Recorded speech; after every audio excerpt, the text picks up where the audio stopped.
കറിക്കായിട്ടുള്ള ഇഞ്ചി വെളുത്തുള്ളി ചെറിയുള്ളി നന്നായിട്ട് ക്ലീൻ ആക്കി വെച്ചിട്ടുണ്ട് കേട്ടോ. ചെറിയുള്ളി ഈ ഒരു കറിക്ക് കുറച്ച് കൂടുതൽ വേണം, അതുപോലെ തന്നെ വെളുത്തുള്ളി, ഇഞ്ചി കുറച്ച് മതി. അപ്പോൾ ഇതെല്ലാം കൂടി നന്നായിട്ട് കഴുകിയെടുത്ത് ഇത് നന്നായിട്ടൊന്ന് ചതച്ചെടുക്കണം, മിക്സിയിലിട്ട് ഒന്ന് ഫ്രഷ് ആക്കി എടുക്കാം. നല്ല അടിപൊളി ഒരു ബീഫ് പള്ളിക്കറിയൊക്കെ ഉണ്ടാക്കണേ.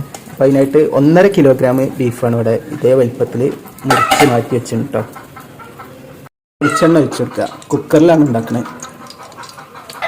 ഒരല്പം പെരിഞ്ചീരകം ഇട്ട് കൊടുക്കുന്നുണ്ട്. അത് മതി. കുറച്ച് ഉലുവ ഇട്ട് കൊടുക്കണ്ടേ? മതി. അപ്പോൾ ഈ ഒരു ഉലുവയും പെരിഞ്ചീരകം ഒന്നും കരിഞ്ഞു പോകരുത് കേട്ടോ. കരിഞ്ഞു പോയിട്ടുണ്ടെങ്കിൽ നമ്മുടെ കറീൻ്റെ ആ ഒരു ടേസ്റ്റ് മാറിപ്പോകും. നന്നായിട്ടൊന്ന് മൂത്ത് വന്നാൽ മതി, ചൂടായി വന്നാൽ മതി. ചെറുള്ളി വെളുത്തുള്ളി ഇഞ്ചി ചതച്ചെടുത്ത് വെക്കാം.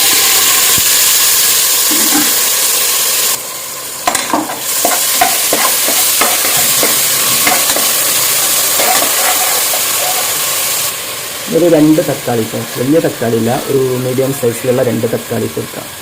ഒരു 4 പച്ചമുളക് ഇട്ട് കൊടുക്കണ്ടേ. കുറച്ച് കാശ്മീരി മുളക് പൊടി ഇട്ട് കൊടുക്കാം കേട്ടോ. നല്ലൊരു കളറ് നമ്മൾ ഈ ഒരു കറിക്ക് കിട്ടാൻ വേണ്ടിയാണ്. കൂടുതൽ വേണ്ട, കുറച്ച് മതി. മഞ്ഞൾപ്പൊടി ഇട്ട് കൊടുക്കണം കേട്ടോ, കുറച്ച് മഞ്ഞൾപ്പൊടി. ഇനി എരിവുള്ള മുളക് പൊടി ഒരു 2 ടേബിൾ സ്പൂൺ അളവിൽ ഇട്ട് കൊടുക്കുന്നുണ്ട്.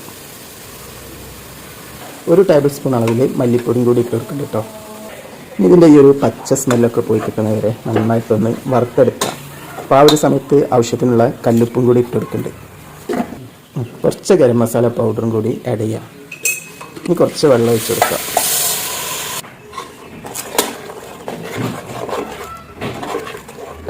നമുക്ക് ആവശ്യത്തിന് കുറച്ച് കറിവേപ്പില കൂടി ഇട്ടെടുത്തിട്ട് നമ്മുടെ ഈ ഒരു കഴുകി വൃത്തിയാക്കി വെച്ചിട്ടുള്ള ഈ ബീഫും കൂടി ഇട്ട് കൊടുക്കാം.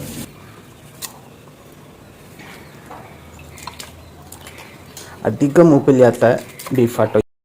ഈ ഒരു കറിക്ക് നല്ല ടേസ്റ്റ് എടുക്കുക.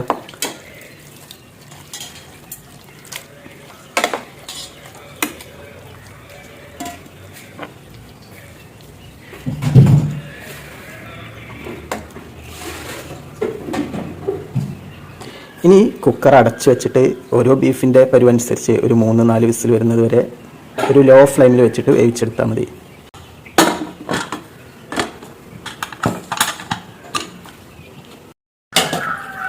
അപ്പോൾ നമ്മളെ കറി തയ്യാറായിട്ടുണ്ട് കേട്ടോ. അടിപൊളി ടേസ്റ്റാണ്.